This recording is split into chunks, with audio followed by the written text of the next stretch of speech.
पास आपके घर में अगर पुरानी रसीद मौजूद हो, उस ज़मीन से रिलेटेड कोई भी कागज़ हो, यहाँ तक कि चकबंदी का भी कागज़ हो, तो वो भी मान्य है।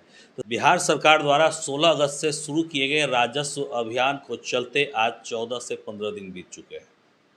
जमाबंदी पंजी की जो स्लिप है, जो प्रति है, वो रैयतों को बाँटी जा रही है, कई जगह वितरित हो गए हैं। लेकिन ये एक बड़ा सवाल है कि इसमें कई ऐसी चीज़ें हैं जो रैयतों को पता ही नहीं है। आपके मन में भी कई सवाल थे, कई दर्शकों ने हमसे पूछा था और आज एक बार फिर हमसे बात करने के लिए भोरे अंचल के सीओ अनुभव राय जी हैं। पिछले वीडियो में इन्होंने बहुत कुछ जानकारी दी थी और इस वीडियो में जो सवाल आपने हमसे पूछे, हम सर से बात करना है। सर, बहुत बहुत स्वागत है आपका एक बार फिर से। बहुत बहुत धन्यवाद। आपके सभी सम्मानित दर्शकों को हम प्रणाम करते हैं और स्वागत करते हैं।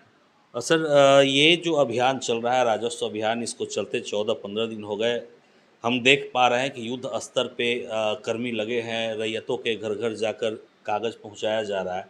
लेकिन इसमें कई सारे सवाल हमारे पास आए, तो एक एक करके हम आपसे सवाल ले सकते हैं। हाँ हाँ, बिल्कुल।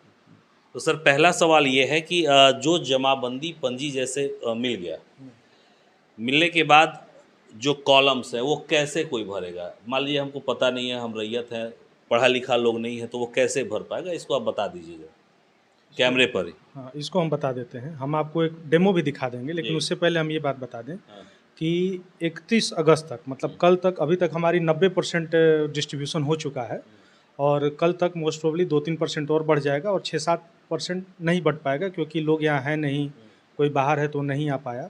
तो उसके लिए क्या कर रहे हैं हम लोग कि हर पंचायत में 2 से 3 शिविर लगा रहे हैं।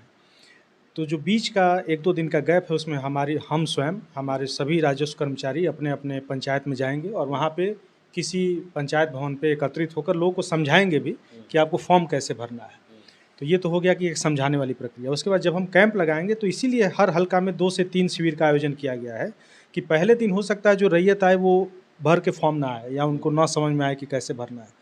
तो पहले दिन वहाँ पे भी जो हमारी पूरी अंचल की टीम रहेगी, उनको समझाने का प्रयास करेगी, समझाने का काम करेगी, ताकि वो जब दूसरे कैंप में आए तो अपना भरा हुआ फॉर्म लेके आए।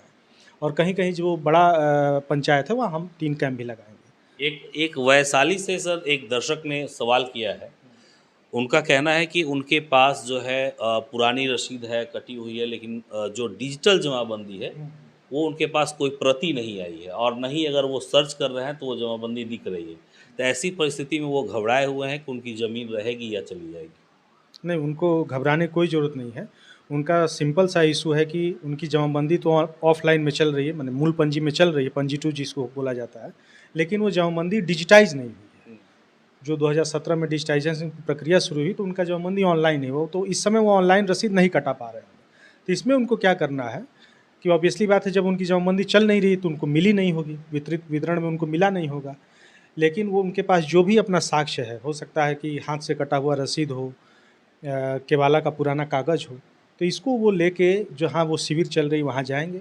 वहीं पे ऑन द स्पॉट उनको एक प्रपत्र मिलेगा डिजिटाइजेशन ऑफ जमाबंदी भरने के लिए, जो वहाँ अंचल की टीम है उनको समझा देगी। वो फॉर्म भरने में मुश्किल से 2 से 3 मिनट लगेगा। इसमें हम आपको अच्छा, वहीं ऑन हाँ स्पॉट ही भर सकते हाँ हाँ, वो वहाँ सीख के भर सकते हैं। अब भरने के बाद वो दे देंगे, फिर वो परिमार्जन प्लस में जो जमाबंदी के डिजिटाइजेशन की प्रक्रिया है उसके तहत उनका आवेदन ले लिया जाएगा। अगर प्रथम शिविर में नहीं भर पाते हैं तो द्वितीय शिविर में आके जमा कर देंगे। तो उनको वहाँ पे बस चले जाएँ, शिविर में चले जाएँ। अच्छा, ये 20 सितंबर तक जो चल रहा है आपका अभियान, इसमें कितने शिविर लगे? पूरे हम लोग के भोरे में 17 पंचायत हैं, तो यहाँ पे हम टोटल 40 शिविर लगा रहे हैं, जिसमें से 4 पंचायतों में 2-2 शिविर है और 3-3 शिविर है और बाकी 13 पंचायत में 2-2 शिविर है। अच्छा, 2-2 शिविर। हाँ। अच्छा, एक सवाल और है सर कि जैसे खतियानी ज़मीन है, खतियानी ज़मीन में खतियान की प्रति अभिलेखागार में भी मौजूद नहीं है, जो रैयत है उनके पास भी नहीं है, लेकिन जमाबंदी चल रही है, तो वैसी परिस्थिति में वो साक्ष्य के रूप में क्या देंगे? अगर उनकी जमाबंदी चल रही है तो जमाबंदी में कोई त्रुटि होगा, तभी तो वो इसमें आवेदन के लिए आएंगे। तो पुराना हाथ से कटा हुआ रसीद होगा, उसके आधार पे भी हम सुधार कर सकते हैं। कुछ भी साक्ष्य लेके आएंगे जो उनके ज़मीन, जो प्रासंगिक भूमि से संबंधित हो, उसको हम लोग कंसीडर करेंगे, चाहे दस्तावेज हो, चाहे पुराना कटा हुआ रसीद हो, या इवन चकबंदी का कोई पुराना पेपर हो, वो भी हम लोग चकबंदी भी हाँ हाँ, ले उसको सकते हैं आप? उसको बिल्कुल साक्ष्य के तौर पे हम किसी चीज़ को डिनाई नहीं करेंगे, उसको लेंगे और नियमानुसार उनका आवेदन हम लोग मतलब निष्पादित पूरी करें। तरह से ये है कि रैयत को परेशान ना होना। बिल्कुल, बिल्कुल। उनके पास ऐसा भी नहीं है कि साक्ष्य नहीं है तो गोपालगंज दौड़ रहे हैं, छपरा दौड़ रहे हैं, पटना दौड़ रहे हैं, ऐसा कुछ नहीं करना है। आपके पास जो है, जो ईज़ी वे में आप साक्ष्य ला सकते हैं हमको दीजिए, यथासंभव हम उसको नियमानुसार करने का प्रयास करेंगे। मतलब आप जान लीजिए कि जैसा सर ने बताया कि आपको किसी साक्ष्य के लिए गोपालगंज, छपरा, पटना नहीं दौड़ना है। आपके पास आपके घर में अगर पुरानी रसीद मौजूद हो, उस ज़मीन से रिलेटेड कोई भी कागज़ हो, यहाँ तक कि चकबंदी का भी कागज़ हो, तो वो भी मान्य है। तो सर अब ज़रा हम लोग ये भी जान लें कि जो फॉर्म, जैसे नामांतरण की बात हुई थी पिछले वीडियो में आपने बताया था, तो जो फॉर्म आप जो बँट रहा है, नामांतरण उसी फॉर्म पे होगा, उसके लिए अलग फॉर्म है? नहीं, हम लोग जब सबसे पहले तो ये जो जमबंदी पंजी की प्रति है, ये हम लोग बाँट रहे हैं।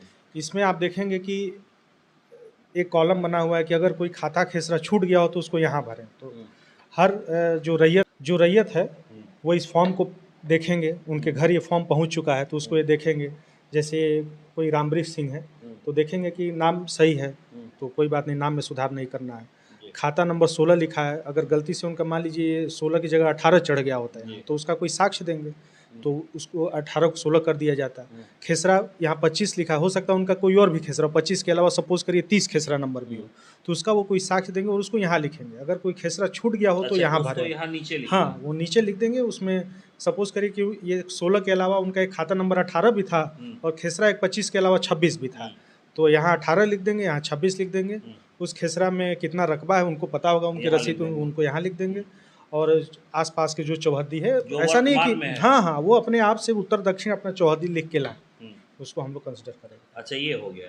अब जैसे एक सवाल है सर कि यहाँ पे फिर चौहद्दी में पूरब, पश्चिम, उत्तर, दक्षिण यहाँ लिखा हुआ है, हाँ, तो ये क्यों डैश छोड़ा हुआ है यहाँ पे? ये यहाँ भरना है या फिर ये ब्लैंक ही रहेगा? नहीं, नहीं, ये ब्लैंक रहेगा। उनको जो चाहिए वो यहाँ पे अपना लिख के मतलब लिखेंगे। जिसको हाँ। भी जो करना है वो यही हाँ, करेगा। नीचे जो वाला जो कॉलम है, हाँ। मतलब जो पूरा रो ये बना हुआ है, अगर कोई खेसरा छूट गया हो तो उसे यहाँ भरे। तो यहाँ अच्छा, खाता, ये खेसरा, जो रकबा। सर 2 कॉलम दिया हुआ हाँ, है, हाँ। ये क्या है? नहीं, ये ऐसे ही वो मतलब उसके फॉर्मेट में ऐसा गैप है, यहाँ मोबाइल नंबर लिखने का जगह है। अच्छा, इसके बाद इसमें कहीं नामांतरण का कहीं कुछ करना नहीं है? नहीं, ये तो अब नामांतरण जिसको करना है उसके लिए अलग प्रपत्र है। अच्छा, उसके लिए अलग हाँ, प्रपत्र है। उसके लिए कौन सा प्रपत्र है सर? जैसे ये उत्तराधिकार दाखिल खारिज करने के लिए। याचिका पत्र। हाँ, नामांतरण तो नॉर्मल म्यूटेशन की प्रक्रिया वो तो हमारी चल ही रही है। इस कैम्प में इस हम कैंप से उसको हाँ, कोई एक लेना बार देना फिर से हम नहीं। क्लियर कर दे रहे हैं, इस कैम्प में कोई दस्तावेज लेके नहीं आएगा कि इसका हमको म्यूटेशन करवाना है। अच्छा, वो तो प्रक्रिया आपको ऑनलाइन म्यूटेशन सिस्टम से चली रही है। हाँ, कोई नया दस्तावेज जिसकी ऑलरेडी जमाबंदी चल रही है, हाँ, जमाबंदी में कोई त्रुटि हो, जमाबंदी डिजिटाइज नहीं हो, हाँ। या सक्सेशन म्यूटेशन कराना हो या पार्टीशन मतलब बंटवारा कराना हो, वही लोग आएंगे।